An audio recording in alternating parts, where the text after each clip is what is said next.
Hey guys, and welcome back to my channel.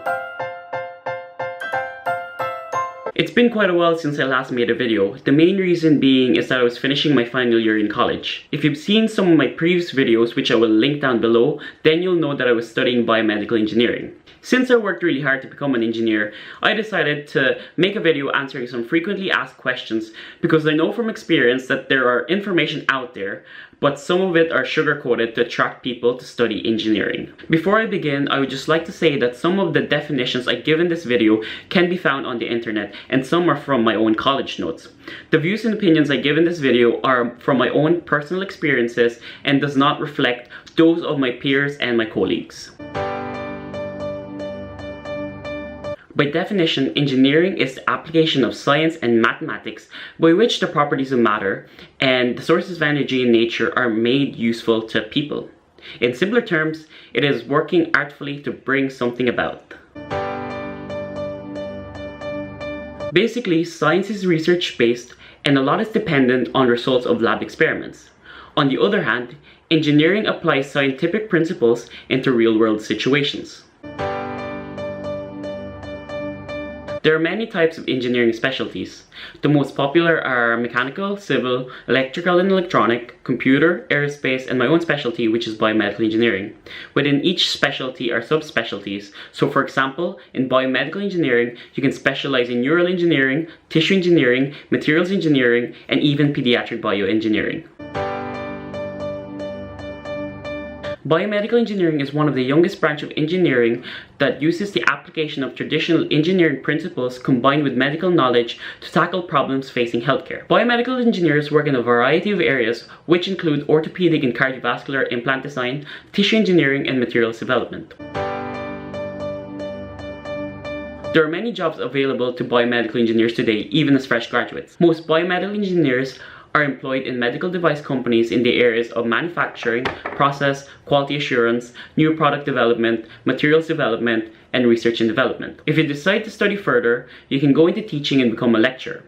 There are some that leave engineering altogether and study further to become doctors and lawyers. During my time in college, I was able to volunteer at open days and also to go to a couple of different schools to talk about engineering and how it has affected me. Also, some family members, friends, relatives, and even some random people that I've met have common questions. I was always interested in biology and medicine, but I didn't quite want to be a doctor. Also, both my parents are registered nurses, so going into biomedical engineering just felt natural. In first and second year though, I really hated it, and I wanted to drop out. Stuck with it because my parents had always taught me to finish what I started, and I knew that my dad was paying a lot of fees. In third year, I started enjoying it, mainly because I was able to go on an 8-month internship, and also in fourth year, I was able to work on projects that I was passionate about. In secondary school, I always excelled in the arts and biology. I was an honors math student, but I didn't enjoy solving numbers as much as I liked painting, singing, drama, history, and English. So going into engineering was kind of a shock to most people, even to myself. I was always a hard worker though, and there's more to engineering than just maths. To succeed in engineering, you need to be passionate about your specialty, have great leadership qualities, be a team player, have good communication skills, be open to change and be flexible, and also be able to think outside the box. Yes, engineering is very hard and stressful. So if you're deciding to study engineering, just be prepared for a lack of sleep and social life.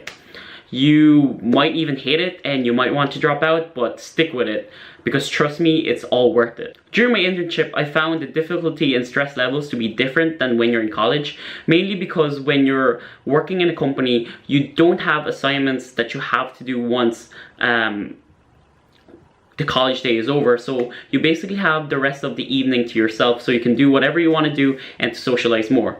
However, since you're working in a company, the decisions and actions that you make affect other people's lives, so in that regard, it is really stressful. I know some people that say that when you're in engineering, you really don't have time to do anything else, but that's complete bullshit. I had the same amount of work as everyone in my class, but I was able to go to CrossFit at least an hour 5 to 6 days a week. I was able to go to society events and even the little things like going to the cinema. In second year, I even had a job in a nightclub.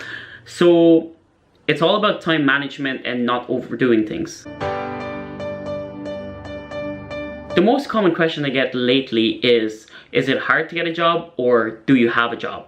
Especially now that I just finished college. My answer to the first question is yes and also no.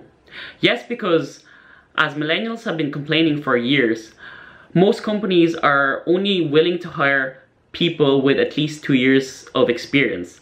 But how are you going to get experience if you don't get a job? It also doesn't matter if you have a 1-1, a 2-1, a 2-2, or whatever your GPA is, if you don't do well in interviews. However, my answer is also no, because I have a job. I recently just got hired by one of the world's leading medical technology company as a manufacturing engineer. I will be the greatest jobs president that God ever created. Like I just said, you don't need to be top of your class to get a great job. More than anything, you need to be able to sell yourself. I was also really fortunate that my internship experience and my final year project interested those that interviewed me.